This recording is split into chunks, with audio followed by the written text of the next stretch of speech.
जय हिंद। आज हम लोग नरेशन को सीखेंगे क्लास 12th के लिए। ठीक है, आगामी बिहार बोर्ड एग्ज़ाम जो आ रहा है, सिर्फ उसकी के उद्देश्य से आप लोगों को नरेशन की पढ़ाई होगी, शून्य से शिखर तक की। क्लियर है? Beginning to the end. आया बात समझ में? द इंड तक चलेगा हम लोग का नरेशन, शुरू से अंत तक। हाँ, थैंक यू, बहुत बहुत धन्यवाद हिंदी बताने के लिए। हमको मालूम ही नहीं था हिंदी। चलिए, नरेशन को जानने से पहले हम लोग थोड़ा नरेशन को देखते हैं। नरेशन लिखाता कैसे है? NARRATION, narration.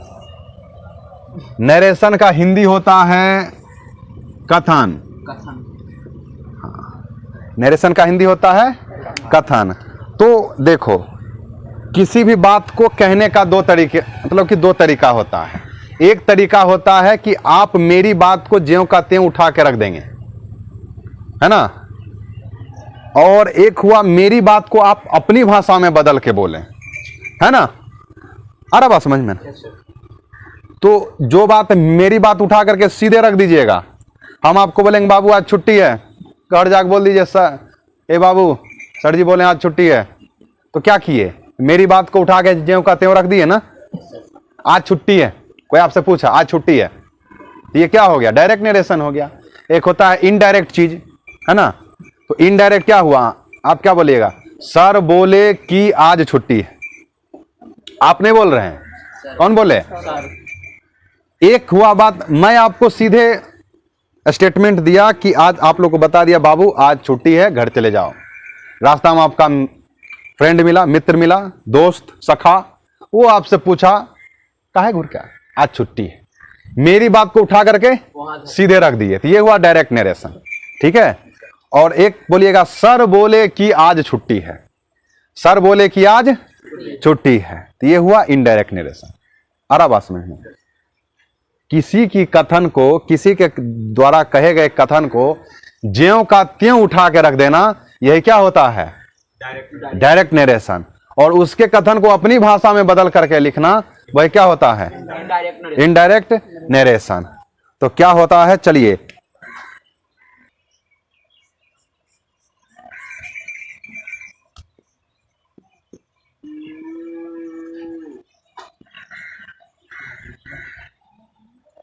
ठीक नहीं है।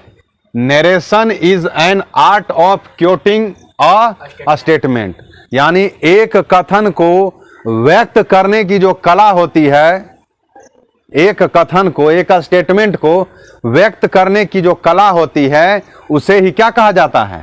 नरेशन कहा जाता है। क्लियर है?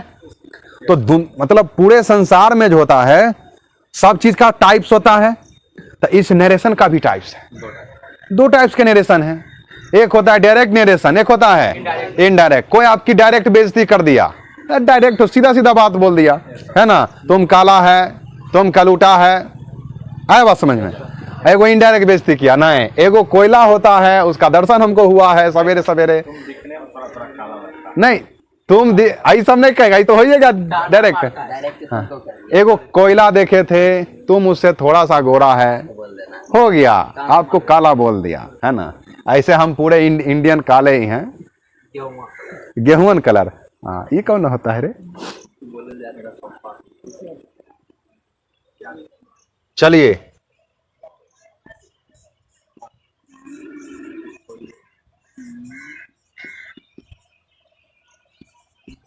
a narration can be, कुछ समझ में आ? देखो तो, be made into two forms। कहता है a narration can be made into two forms.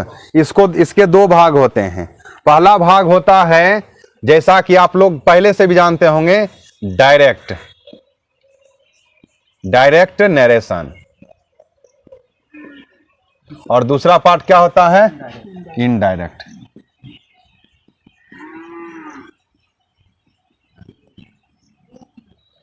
एक हुआ डायरेक्ट नरेशन और दूसरा क्या हुआ?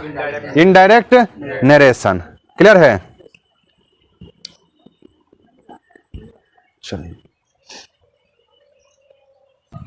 आइए ध्यान दीजिए, नरेशन यहां से आएंगे, दो पार्ट में होते हैं, एक डायरेक्ट नरेशन और दूसरा इनडायरेक्ट नरेशन। डायरेक्ट नरेशन कहते किसको है, तो वक्ता यानी स्पीकर ने जैसे कहा वैसे रख दो, उसकी बात को उठा करके जैसे कहा वैसे रख दो, तो वो क्या हो जाएगा, डायरेक्ट नरेशन। किसी के द्वारा दिए गए स्टेटमेंट को बढ़िया से बोलिएगा तो वक्ता के द्वारा कहे गए कथन को ज्यों का त्यों रखने की कला या विधि को क्या कहते हैं, डायरेक्ट नरेशन कहते हैं। हमने इसको आसान भाषा में लिख दिया। तो नोट का याद रखना है, जीवन में नोट का, इलेक्शन में वोट का, थाना में नोट का, ये वाला नोट है ना, और जज के सामने कोर्ट का है ना, बड़ा ही महत्व है। आगे बढ़ते हैं। तो नोट का क्या महत्व भैया, कि डायरेक्ट नरेशन जो होगा ना बाबू, वो इन्वर्टेड कॉमा के भीतर में रखा हुआ रहेगा, ऐसे ऐसे करके, यानी उसके स्ट्रक्चर में। मैं ये नहीं कह रहा हूं कि डायरेक्ट नरेशन के को टोटले को किससे घेर दिया जाता है, इन्वर्टेड कॉमा से, ऐसा नहीं कह रहा हूं। क्या रहा हूं कि डायरेक्ट नरेशन का जो मतलब प्रारूप होगा, उसमें कहीं ना कहीं आपको इन्वर्टेड कॉमा का दर्शन जरूर होगा। ठीक है, इसीलिए लिखे हैं, इसमें कहे गए स्टेटमेंट को बढ़िया से लिख दिए हैं। इसमें जो बात कहेगा ना, कहने वाले को नहीं, जिसने उस बात को, उस स्टेटमेंट को कहा है, उस व्यक्ति के स्टेटमेंट को उठा करके कहां रखेंगे, इन्वर्टेड कॉमा के भीतर रखेंगे। कहां रखेंगे, भीतर। आरो कहने वाले को उठा कहां रख देंगे, बाहर रहो। ठीक है, इसमें कहे गए स्टेटमेंट को नहीं, जो कहेगा बात को, उसको जो बात कहा जाएगा, स्टेटमेंट को कहेगा, उसी को कहां रखेंगे, इन्वर्टेड कॉमा के भीतर। फिर कहता है इनडायरेक्ट नरेशन, किसी के द्वारा दिए गए स्टेटमेंट का रूप बदल करके, अर्थ न बदले। आज छुट्टी है तो यही बोलना है, लेकिन सर ने कहा आज छुट्टी है, या सर बोले कि आज छुट्टी है। अब 5 दिन बाद हो तुम कहेगा कि सर बोले कि आज छुट्टी है, तब तो बच्चा का पढ़ाई चला जाएगा ना हवा में। सर बोले थे कि आज का उस दिन छुट्टी था, उस दिन 5 दिन बाद ये नहीं कहिएगा, एक दिन भी बाद भी तो यही स्टेटमेंट देना है कि सर बोले थे या सर जी ने कहा था कि उस दिन छुट्टी था। तो बाज तो आ गया अपने मन से, यानी कि पास्ट की घटना आ गई। कहते इनडायरेक्ट नरेशन, कि किसी के द्वारा दिए गए स्टेटमेंट को रूप बदल कर, थोड़ा फॉर्मेशन हिला डुला के प्रस्तुत करने की कला क्या कहलाती है, इनडायरेक्ट नरेशन कहलाती है। कोई दिक्कत समझने में। उसके बाद देखेंगे करा है नोट, इसमें इन्वर्टेड कॉमा का यूज नहीं किया जा सकता, मतलब जाता है। क्लियर है, यानी डायरेक्ट नरेशन में कहीं ना कहीं इन्वर्टेड कॉमा का दर्शन होगा, और इनडायरेक्ट नरेशन में हमें इन्वर्टेड कॉमा का दर्शन नहीं होगा। हो गया तो गलती है। अब ये कहेगा कि विद्यार्थी कहेगा कि सर होगा तो गलत है ना। 5 और 5 कभी कभी 11 भी हो जाते हैं। कैसे, गलती से नहीं गलती से हो जाता है ना। अब बच्चा 5-5 लिख दिया, इधर 11 लिखे हुए थे गलती से। हाँ, कुछ लोगों की फरमाइश है सर इंग्लिश में बोलिए, तो 5 + 5 = 11 है ना। हाउ, गलती से। पार्ट्स ऑफ डायरेक्ट नरेशन, दो पार्ट के, डायरेक्ट और इनडायरेक्ट। तो डायरेक्ट नरेशन में 2 हिस्से होते हैं। ठीक है, रिपोर्टिंग वर्ब। तो इन्वर्टेड कॉमा के बाहर में जो दिखेगा, कहां दिखेगा, बाहर में। चाहे कभी कभी क्या फंसाने के लिए क्या कर देता है ना, हम लोग को आदत है ये देखने का, Ram said I was clever, है ना, या Ram said I am clever, कुछ ऐसा सेंटेंस तो लिख देता है I am clever, Ram said. I inverted comma में आई एम क्लेवर को घेर देता है। तो समझना है जो इन इन्वर्टेड कॉमा के बाहर है वो क्या है, मेरा रिपोर्टिंग वर्ब है। आई इन्वर्टेड कॉमा के भीतर वाले को क्या कहते हैं, रिपोर्टेड स्पीच, कहे गए कथन को। हाँ, कोई बात नहीं, माथा ठोक सकते हो तुम लोग। आगे बढ़ा जाए क्या। हाँ, Ram said I am a brave student, STUDENT। आइए आओ बाबू, ध्यान दो, लिखा हुआ है राम सेड। तो देखेंगे इन्वर्टेड कॉमा के बाहर में जो आपको दिया गया है, क्या दिया गया है, इसको कहते हैं रिपोर्टेड हैं रिपोर्टिंग वर्ब, इसको कहते हैं रिपोर्टेड स्पीच। क्या कहते हैं? Reported speech.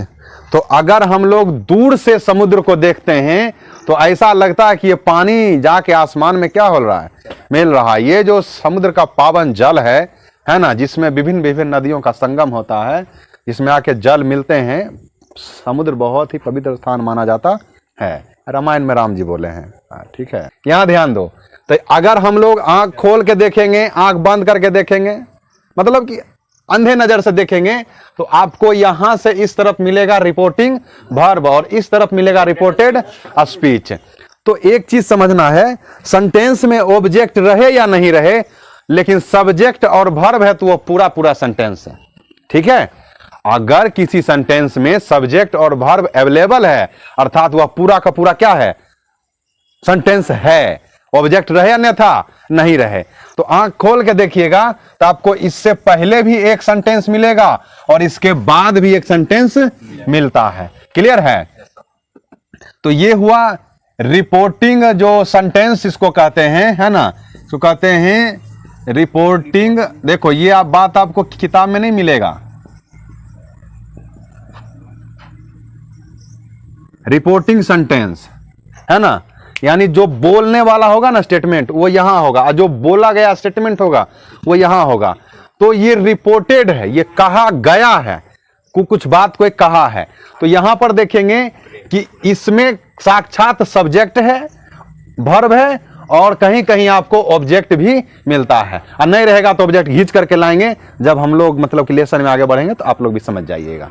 और इसमें तो रहबे करेगा सब्जेक्ट वर्ब ऑब्जेक्ट, है ना। इसको हम लोग किस पर तोड़ते हैं? SON by 1 2 3 पे। ये क्या है हम लोग नेक्स्ट वीडियो में सीखेंगे। आज यहां हम लोग इसको सिर्फ सॉल्व कर देते हैं, ओनली फॉर एग्जाम्पल। क्या हो जाएगा? Ram said that, first person subject के अनुसार हो जाएगा ही, ई बदल जाए किसमें? Was a brave STUDE student. ठीक है, ये सिर्फ समझने के लिए लिख दिए हैं, इसका यह अर्थ नहीं कि हम आपको पढ़ाना शुरू कर दिए। कल से हम लोग रूल्स एंड यूजेज के बारे में पढ़ेंगे, जो कि आपके नरेशन लेसन का है। ठीक है, तब तक के लिए जय हिंद।